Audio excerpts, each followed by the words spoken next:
So cheers to a brilliant week coming up. But in the past week, we have seen politics at work so strongly, both on the part of the NDC and the NPP, our two dominant political parties.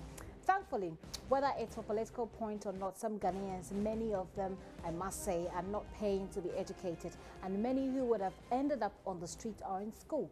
Free SHS did not go away this week, so did the Special Prosecutor Bill, especially as International Democracy Day was observed within this particular week that I'm referring to.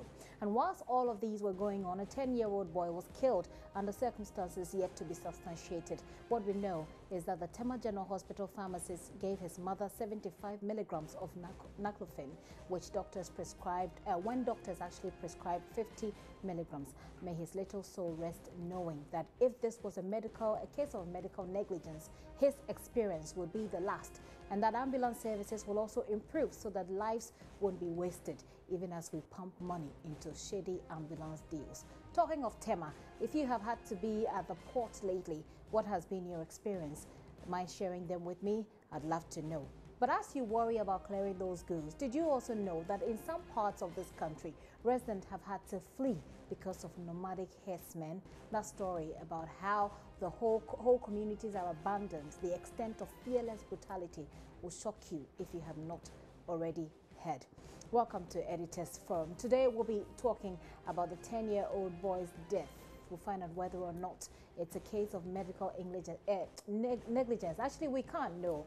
We'll just be asking questions. And one of them is whether or not we are all jumping the gun in this matter.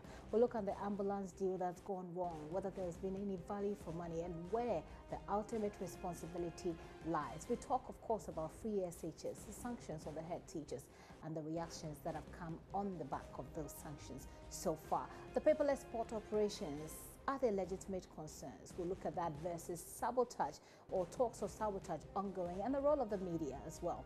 And then I'm sure we'll have some time on our hands to look a bit more at the German elections and the Ghanaian or the African connection.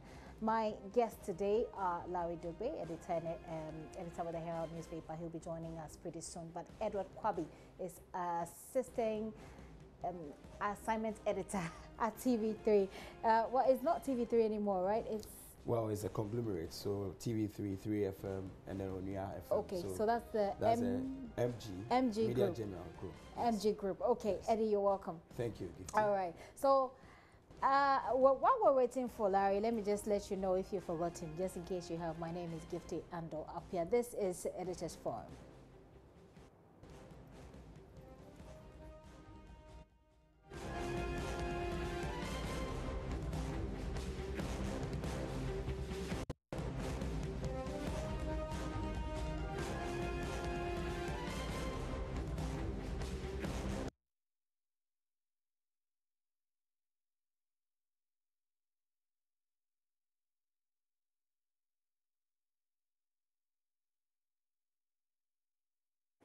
So let's start with this heartbreaking story of a mother watching her son die slowly and painfully.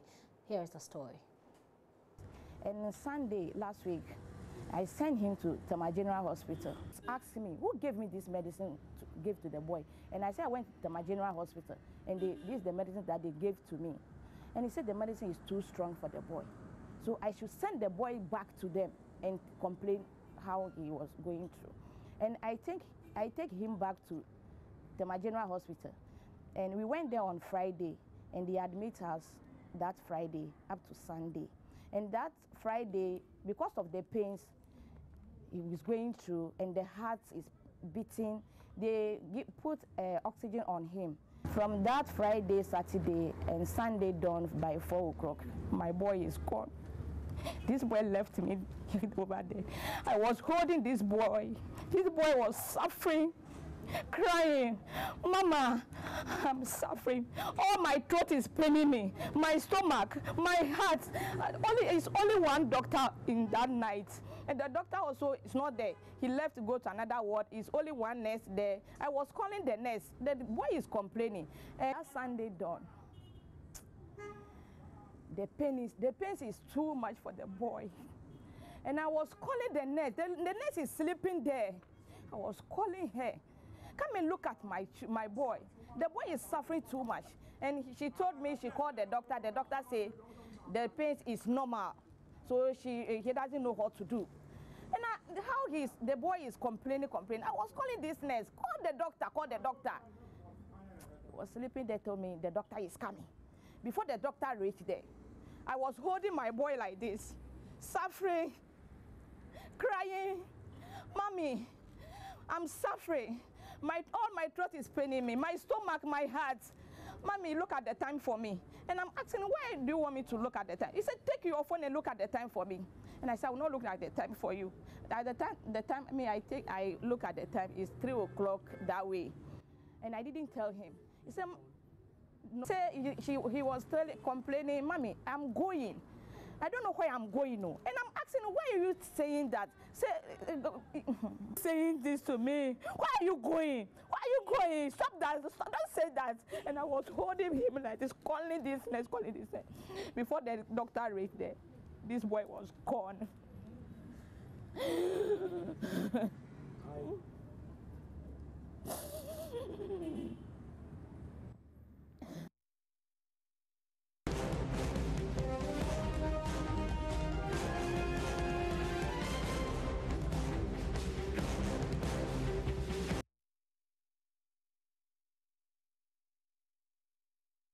Was brought here of complaining of just leg pain, and we just massage it with warm water, cold water, and after that we put the shea butter and then we bandage it.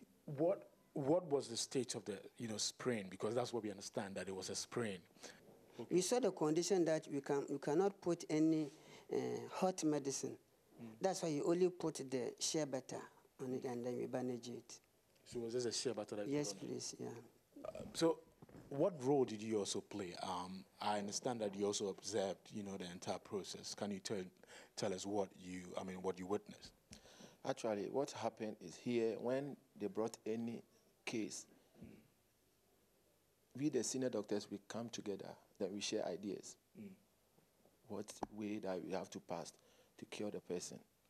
So my senior colleague just called me, draw my attention on the boy.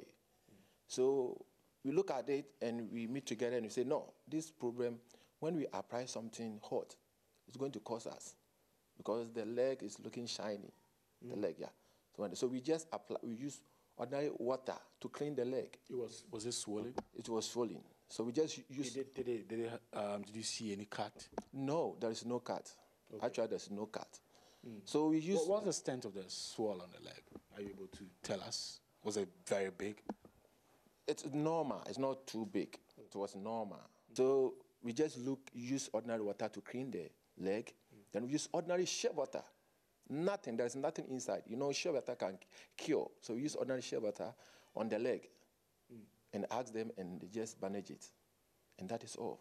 This latest injury that we're talking about, how many days did you come, into contact with him, the patient? Once. Once. He came here once and he didn't come again. In the information making around on social media, that the boy actually came here and you gave him a lot of concoctions. We say no, and we want to ask the public and the general world that can shea butter let somebody breathe from the ear and from the mouth? I want the public to judge. Can ordinary shea butter apply on the leg can cause that? The world should judge. You can come next week, not tomorrow. I'm busy this week. So, but I'll set up the system. I want to give in the name and some particulars that I can trace. I will. And then I'll even ask the clinical coordinator. We have a setup properly where things are done. So I'll get the name of and then I'll start my investigations. Okay, we have the name, so we'll be providing the name to you. Swells. And so I don't want to go into that. That said, I want to get the facts. When I get the facts, and the press needs to know, we will not hide anything. But Doc, even on the face of it, if a doctor prescribes a medicine and says that give 50 milligrams of this medicine to this patient, and then they go to the pharmacist, and the pharmacist gives them 75, doesn't it give cause to worry? The issue that you said, the pharmacy, I don't know whether it was hospital pharmacy or pharmacy in town. That's said, I don't want to go into the merits. The drug, the naclofene or diclofene. There are so many things that go with medication, apart from the milligrams or the weight, and then the formulation, a whole lot of things. We have something they call abnormal reaction to medicine. I have some friends who cannot take even paracetamol. So we've played to you the mother and her own, the story from her perspective, what she believes happened to her son. We've also played to you the response from the Tema General Hospital and then a response from Aponche Clinic. Aponche Clinic is a very popular hospital, I must say, a clinic, by the way, in Tema. So clinic that I've known growing up in Tema. So apparently the boy was sent there. But if you follow the story, it's been a bit check it, you know. So I have the person who's been following the story throughout the week, Maxwell Agbagba, for us in the studio right now. He's going to put all of those check-it boxes together so that we'll be able to appreciate the story as a whole and as it stands. There's been a few updates as well. Agbagba, put all of this into perspective for us. Now, the mother makes that complaint about how as far as she's concerned, her son was not treated well at the Tema General Hospital, which led to his death. You then spoke to the Tema General Hospital. They said that they needed to be sure, they wanted to put the issues together. They wanted to be sure that it was a hospital pharmacist or a pharmacist outside. And we knew that it was a pharmacist in the hospital. Now, the Aponche Clinic came in. I'm not really updated on the Aponche Clinic bit. And I'm not really updated on the mother's response to all of the things that have come up. There are also stories from the, was it from the Tema General Hospital that the facts of the issues are from persons believed to be close to the Tema General Hospital, saying that the boy was given different concoctions in addition to what the hospitals, the Tema General Hospital gave him. Put it all in perspective. Bring us up to speed. Tell us the story. Okay, so after airing the story, what we saw on social media was an information put out there by persons believed to be very close to doctors at the Tema General, Hospital, actually giving their own version of the story. On the day when we went there, I mean, we didn't get anything. Honestly, we didn't get anything substantive, anything that I would consider substantive to the case, because the director was not really forthcoming with, any response. In fact, we wanted to access the patient's folder for confidential reasons. Obviously, I mean, we couldn't, get access to it. He wouldn't also he wouldn't also go for the folder and then, dig out the facts that they have for us. So that bit was there. So after we aired the story, we saw the information, on social media talking about the fact that the child was actually sent to the Aponche Clinic, which is a very popular, herbal clinic within Tema Community 5. The boy was sent there after they visited the Tema General Hospital, and they treated him with all sort of concoctions and all of that. That necessitated our visit to the Aponche Clinic after, I think, 2 days after we aired the story. Now, let me just, for us to be able to appreciate the issue better, let me just give you a chronology of events that led to the death, as we have been learning. So on the 31st of August, the mother of the boy, actually, the boy came back from school and complained of, a sprain. He actually complained of some pains, in the leg. That was on the 31st of August. Then 3 days later, that's the 3rd of September, the mom actually visited the Tema General Hospital. There he was told that the boy has suffered, a minor sprain. We are told that an X-ray was even done at that point, and the mother was actually told that it's just a minor injury. Now, after the diagnosis, they actually give a prescription, and that's where that whole debate about 75 milligrams of diclofenac given to the child, and then 50 milligrams actually prescribed, but it was given 75. So from the 6th September, on the 6th September, on the 10th September, when they visited the hospital, the boy has since been taking the medication. So he took it, we are told, we are learning that he took it on the 3rd, that's morning and evening. On the 4th, he took it morning and then evening. On the 5th, he took it morning and evening. And then on the 6th, he actually just took it in the morning and didn't take it for the evening. Okay. So if you look at the period within which he took the medication, it was from the 3rd September to the 6th of September. Now, on the 7th September, her mom says she had reason to take him to the Aponche Clinic because he was still complaining of, stomach ache and then still some pains, in the leg. Now, from the 3rd of September when he was taking the medication that was prescribed, we are told that he suffered from excessive sweat, sharp pains in the throat, and all kinds of, side effects that came with, the medication. On the 7th of September, when they went to the Aponche Clinic, we are told again that herbalists there actually gave him some bitters, and then they also smeared shea butter and then just applied. Like the man was saying. Exactly. But so they gave him something to drink. Something That's what oral. Aponche Clinic is saying. Yes, exactly. So they gave him some bitters, and then they also smeared shea butter on the affected part of the leg, and also bandaged the affected part with some herbs. But it will be interesting to know that her mother is actually saying that the boy did not take the medication, that's the bitters that was given to him from the at the Aponche Clinic. Was the bitters or whatever it is, was it administered there at the hospital, or was it given to the mother to take home? Okay, it was given to the mother to take home. Okay. But the mom is saying that she did not administer that, bitters to the boy. So the only thing now we have left is that is the herbs that was bandaged on his leg, on the affected part of the leg, and then the shea butter that was smeared on that part of the leg. Now that was just on the 7th of September.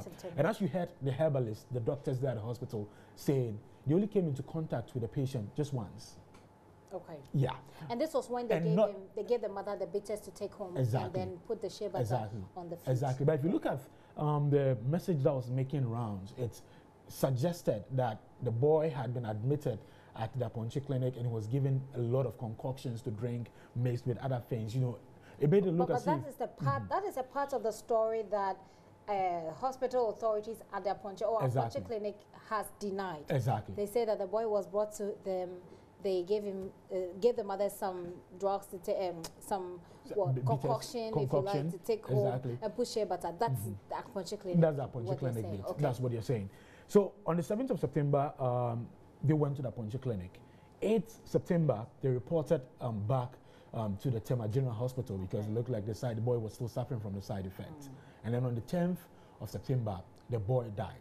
Now, some critical questions. I mean, if you are to do your own deductions and look at the two narrations that have been given without prejudice, you'd want to ask yourself that, okay, so if the boy was given the medication, could it be the case that when they reported first at the, at the Tema General Hospital on the 3rd, the diagnosis that was done was only for, the pain that the boy was suffering, because we are told that they did not, give him any kind of, antibiotics. What they gave him was a diclofenac to assuage the pain that he was suffering, at that point. And here we are told that the boy suffered, suffered an injury on the 31st of August. So if they reported to the hospital on the 3rd of September and was only given, it was only given, the painkillers, could it mean that when he suffered the injury on the 31st of August, he picked up an infection at that point? But when they reported to the Tema General Hospital, the Tema General Hospital only administered a painkiller and not an antibiotic. Okay, so that's a question. That's not part of the story you're supposed to be narrating. Exactly. Those are questions that need answers from a journalist. Because if you listen to both, I get it. But let's move on, because what I want you to do is for you to go through the story for us. So give us the story without opinion, without suggestions.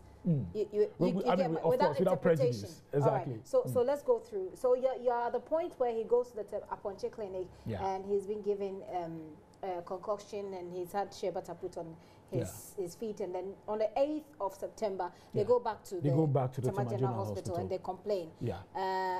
He is then, was he admitted? Yeah, he was admitted. And then on the 10th, hospital. 2 days later, two days later, he died 2 days later. Okay. Yeah. Now, you tried to get responses from the Tema General Hospital, and they said that they were going to investigate. We do not know who this particular doctor is. Exactly, we do not know. And we don't also know what kind of investigations they've launched, but they said they're investigating. Exactly. Have we had any information from the Tema General Hospital as far as this case is concerned since the last time you spoke to them? Well, since we last visited, honestly, we've not had any response from them. I tried reaching, some of, the authorities there to try and get another response, to find out from them, okay, you told us that you're going to probe this issue. How far have we come? Because they promised that it's going to be next week. So I wanted to know, so we will decide whether to go there tomorrow or not.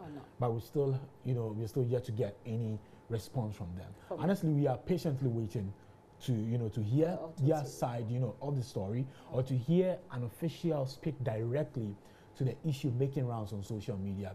Then we'll be able to, connect the dots. But as far as we know at this point, this information that's on social media, that's purportedly from someone close to the hospital. It's not an official statement. It's not an official statement from the Tema General Hospital. So it can't even be regarded as a statement from the Tema General Hospital. But then the mother has also been responding. What has she said after she narrated her story about how her son died? What has she said? We went back to get her response to the accusations making around on social media that she took the boy to the herbal facility and all sorts of concoctions were administered. She denied it completely and said that she even showed us the medication that was given to the boy, the bitters that was given to the boy. She told us that she tried it and it was bitter. She tried it? Yeah, she tried it because when they gave her the medicine, she tried it. Because it was bitter, she did not go ahead to administer it because already the boy was complaining of, the, side effects that he was getting after taking that particular painkiller. So she showed us the bottle. It was still full. But she said she took, just one, dose, and then, it was bitter, so she did not administer it. So that's the argument that she's putting forth, that they did not give him many concoctions that has been, put out there, on social media. And the boy did not take the medication that was given to him from the Ponche clinic. The only thing that was, the only treatment that he went through at the Ponche clinic was the herb that was put on the affected part, of the leg, that was put on the sprain, and then the bandage that was tied to it. That's the only treatment she tells us the boy got. And what about the response? What about the question that was raised by the Tema General Hospital about she not seeking their permission or she not informing anybody in the hospital and then taking away the dead body for autopsy in another hospital? Well, on the day when we went to the hospital, I actually asked the director, and he told me that he's not, aware of it, But the mom, interacting with the mom, she told me that what necessitated her action was that she did not trust the Tema General Hospital to do a clean job regarding, their post-mortem. So now the body is where? Taken to another facility, which the Volta region.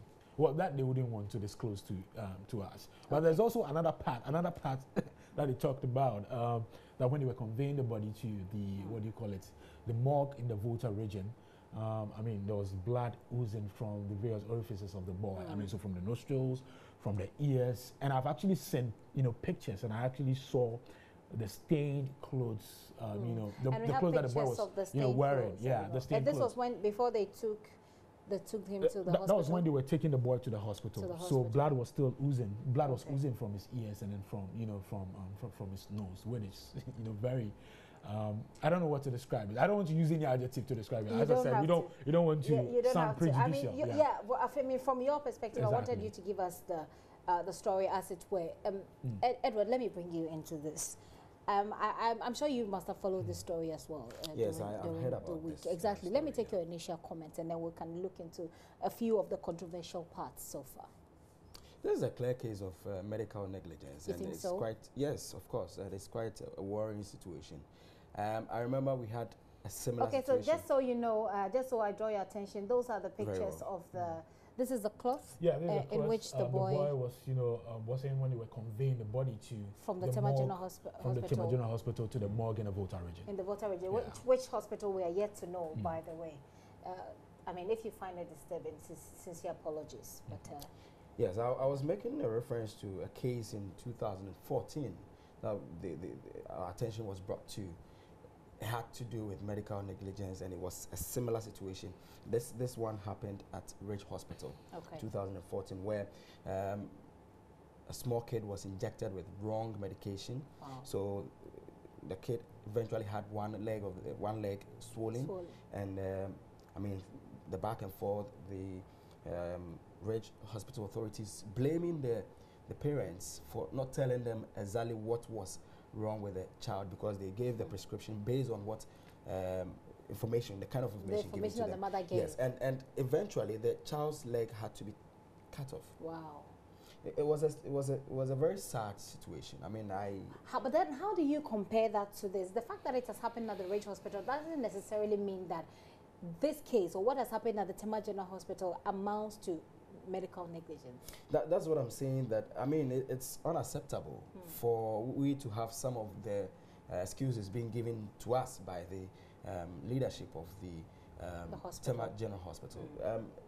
I don't know. I mean, what went into that and how perhaps we may be fed with the right facts. I don't know whether the child was treated by a junior doctor or a junior nurse. I think these are some of the things we should be paying much attention to. When you go to hospitals to seek medical attention, most of the time, if it is not a serious case, they refer you to a junior nurse or a junior doctor. But you would have thought that this is a case that required that it. But at this point, in my humble opinion, I think that the hospital has done none of us any good, including themselves, by not putting out any substantive information. Now, in the interview that Maxwell had with the director, he was quite dismissive. He sounded quite dismissive, and I don't know if you followed that. He sounded quite dismissive, and from Maxwell's report, he did not even want to respond. He did not want to talk to you. Tell us what went on behind the scenes before you guys actually sat down to that interview. Well, he was inside the office at a point. He was getting out because the Minister of Health had actually paid him. Came on a tour of the facility. Well, the Minister of Health visit had nothing to do. It was not really connected to this particular issue. So I mean, he was in a hurry. So he was in a hurry to meet with the minister to see him and off do and all of this. And then eventually he said, "Okay, come sit down, let's talk." So then we sat down and we started a conversation. And he said, "If you're able to give me some facts, if you're able to provide some needed information, we'll be able to get those facts." And I said, "Okay, we have the information. We have the name of the boy. We have the folder number and everything. If we can provide it right now so that you start your investigation." But then we did not get any positive response after, even though we made, we said that, we thought that he would be forthcoming and say, "Okay, give me the information now. Let me look for the folder of the boy. Let's go to, the medical history of the boy. Let's look at what happened. Let's connect the dots. And let's come out with, an official response to this." And that was your expectation? That was my expectation. My shock actually was that, even after we gave their side of the story, and obviously you could see that the whole thing was lopsided. You could hear clearly the allegation from the woman that the response from the Tema General Hospital really did not match up to that allegation. It really did not, meet your expectations of what the hospital say. I would have expected that, okay, after that publication, they would come out and say that, okay, on this day, on the 3rd of September, this patient reported with this, blah, blah, blah, blah, blah, and all of those things. Because these are serious allegations being made, by, this woman. And we needed to respond to it. I mean, I remember how when the Suweba issue came up, I remember how the PR, from the Confanochi Teaching Hospital, how the whole thing, was messy. And I think with the benefit of hindsight, it is important for our hospitals to be able to put up, proper PR structures to deal with issues like this, because it's a sensitive issue of a mother losing, her child. And this is a woman who lost her husband a year ago at the same hospital. So obviously you can understand, what she's going through. Okay. If you're able to respond properly to this issue, then you bring some sort of closure to for the family, and then for the mother herself, they get some kind of closure. But if you put up an attitude like, "Oh, we don't really care, it happens all the time," then you get people worried. You think they're putting up an attitude as if they don't care, but I'm sure they are also thinking that there's a certain procedure that you have to go through, because doctors are there by and large to save our lives. So you don't just go castigating them just like that. You also need to get information that's grounded, information that's good enough for you to be able to deal with those doctors that are involved. But thank you very much, Maxwell, for bringing us up to date on that story. Let me come back to you, yes. and Edward. so that you wrap up the point that you're making about the hospital, with the fact that you think that this is a case of medical negligence, don't you think that we all, especially those of us in the media, are perhaps jumping the gun, and that we're here thinking that something must have gone wrong at the hospital because we have certain experiences, we've had certain stories, but just because people have had bad experiences at hospitals, in particular the Tema General Hospital, doesn't necessarily mean that we shouldn't allow for the hospital enough time for them to go through the right procedures that substantiate all of these allegations. Don't you think so? It's a bad situation, and I think that it could have been avoided. I mean, there have been this argument about, I mean, in every basic PR institution, they will tell you that, look, you should stay away from firefighting situations.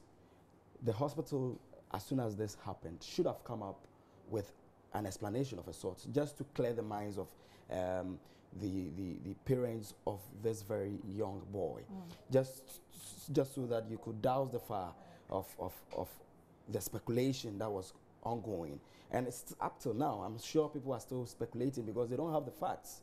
And the hospital should be, I mean, speaking to some of the concerns raised by the parents of the boy, and of course. But what else do you want them to say? They have come to explain that they don't know really what happened. They have raised issues about transporting the boy's body away from the hospital without prior information to the hospital. That's according to the director. Maybe he in particular doesn't know, but those are issues that they have raised as well. So what else would you have expected for them to do? You see, one thing that I mean, I understand the work of doctors, but they need to be able to psych patients when it comes to some of these issues. For example, I'll tell you, when you as a patient see a situation and know that, look, it is getting out of hand, because you don't really know much about it, and you know that you are really sick, you think that this is really bothering you, the doctor will tell you that this is normal. And one thing about doctors is that, look, they see death as normal. No, they shouldn't be seeing death. No, they see death as normal because they see it always. That is the truth. And perhaps their system has become sort of immune. I don't know. They don't feel it, but that is what I'm talking about. There should be a bit of psychology in telling patients, I mean, facts about their current situation. You don't downplay what they are going through. So, for example, if you go into, you find yourself in a very serious situation, according to your own body, you feel that you are really sick and all that. The doctor will be telling you this is normal. And when people also die, they tell them that, look, death is normal. So I think these are some of the things that you should be doing, I mean, in psyching the minds of patients and, of course, those who bring in patients to the hospital. If the Tema General Hospital had been proactive when it comes to how they explained the scenario to the parents of this boy, I'm sure they would have taken it in good faith. But, I mean, consistently, doctors will find excuse to tell you why certain situations happened or scenarios to explain how they got to where they are. And I think that the PR bit of Tema General Hospital, I mean, didn't come out well. So that is how come we're having this scenario. All right. Well, so let me just inform you, by the way, that Lai Dobe has finally joined us. The late Lai Dobe. He doesn't know how we throw people who are late. He's not yet dead, you know. Well, he's the late Lai Dobe. He's editor of the Herald newspaper, and he has joined us. The late Lai, you're welcome. Thank you. We like trolling people who come on the show late, but well, actually, what happened to you? You know, my first encounter with you, I came quite late. Sorry, I came very early. But I came very early. But I mean, today I had. Did you pass by the Tema General Hospital? No, I didn't. But for some strange reason, I had to attend to some family issues, and then this is what made me late. Oh, okay. I'm sorry. Well, you know, he's behaving like a politician. Whenever they turn up late for events or programs, I had to. And equally important. Exactly. Okay. Well, the good thing is that he's here and we'll be able to benefit from his the depth of knowledge having been editor. It's not easy to be an editor, you know. So we understand that people who come here on the show have a depth of knowledge through which we tap and we look at the issues and we try to understand it from, most importantly, an objective and a journalistic perspective. Now that he's joined us, let me just bring into this discussion, before we wrap up on that particular Tema General Hospital discussion, there's a very interesting Facebook post that's been making rounds on social media, on WhatsApp, I think. Let me read to you. The guy's name is Wilson Eto Digi. I guess I got it right. And he says that nurses are not God or magicians, and the fact that your child is in pain doesn't mean the nurse should not take his or her rest. I'm sure those nurses did all they could, and the fact that you are in the hospital doesn't mean you must, and he capitalizes the must, M-U-S-T. It doesn't mean that you must recover.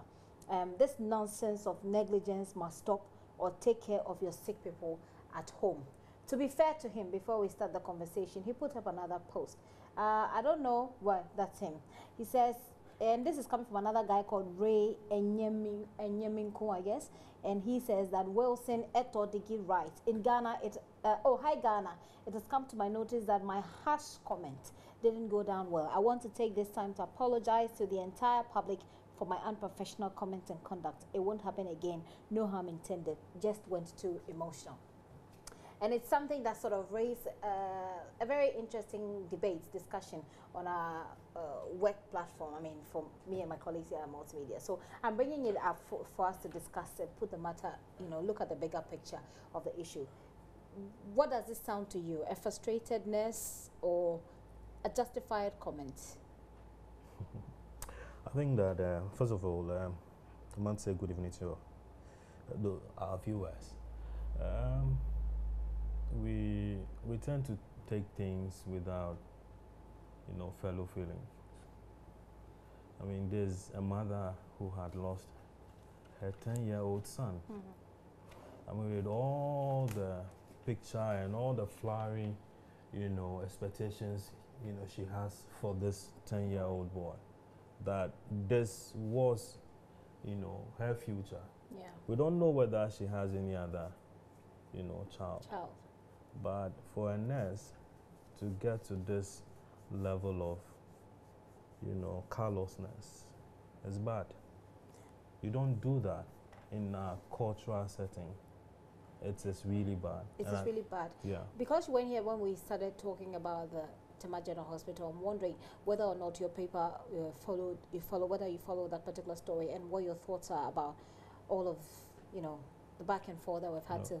There's something interesting about radio, TV, and then newspaper. When you know you are done, that is when the newspaper guys will pick it up and then do whatever. Frankly speaking, we haven't started anything, but we are looking at it. Okay. Yeah, we are looking at it. But so I'm sure that you have heard about that story. Yes, I've heard a story. I've read about it, and I think that it is bad. For instance, you know, a child comes to you complaining about stomach aches and then heartburns. The first thing to do... That appears to have been a response from the drug that he was given. Yeah. Afterwards. But what was the check? What were the checks, you know, that were done before then? There's information that we need from the Tema General Hospital to be able to deal with this matter quite comprehensively. That's the bit I've been talking about. Exactly. So I've been concerned that the PR unit, if they do have not been proactive enough to tell the public their side of the story. I mean, it is very crucial in PR that you don't do firefighting. You go straight and tackle the case or the issue head on. You tell the general public that, look, the information being carried by the media is wrong. These are the facts. Indeed, we attended to the patients, but this is what happened. We couldn't have helped the child at that point, or this is what we did. I mean, that is the way to go. But apart from that, I want to just give pick a bite on that story. I mean, it's a post, right? Right. It's a post by a nurse. I think it's not just harsh, but it's bad energy from that very nurse. Quoting Paul Anumosh. That's quite bad energy.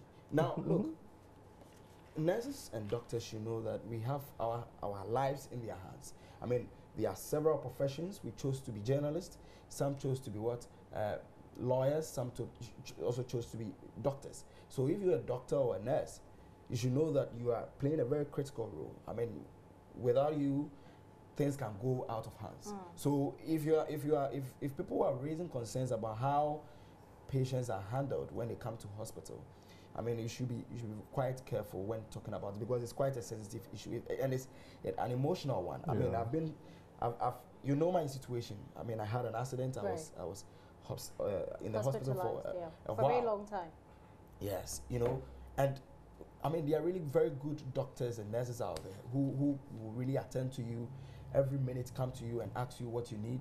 Perhaps maybe well, your case was different. You had an accident with the president. I mean, following the president. Yes. You are a TV3 person, so they're probably looking at a journalist who has come on, you know, on the, let's say, on the behest of the presidency. So they'll probably take care of you. You shouldn't be paying attention to people based on who they are.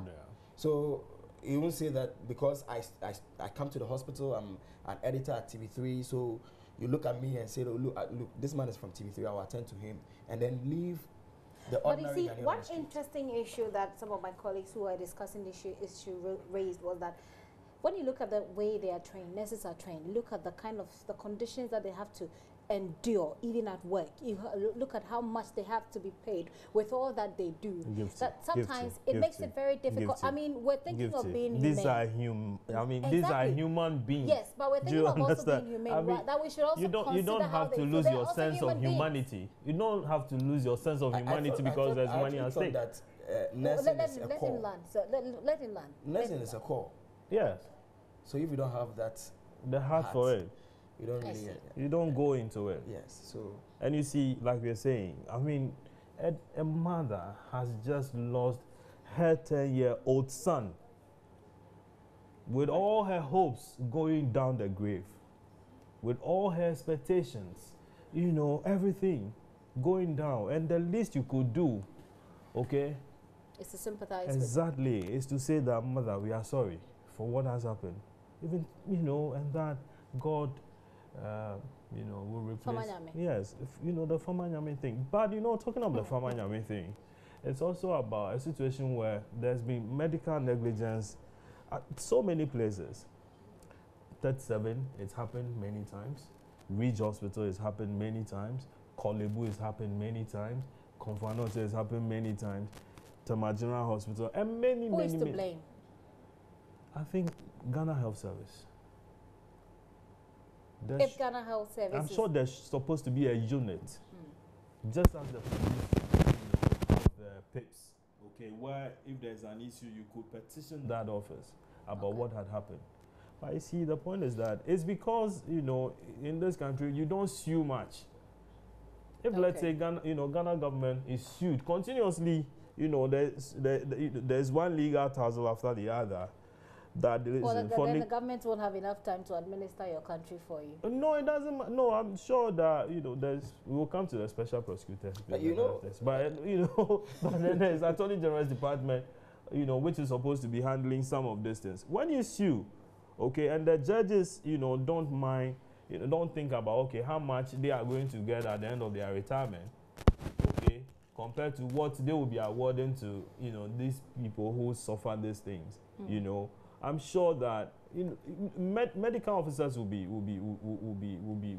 diligent enough anytime they are working. And again, also, if you have, you know, people whose licenses are being taken away from them, and you are, you know, banned from practicing, either as a nurse or as a medical doctor or as a lab technician or a pharmacist, you'll be very, very, very, very careful. I think so. I see.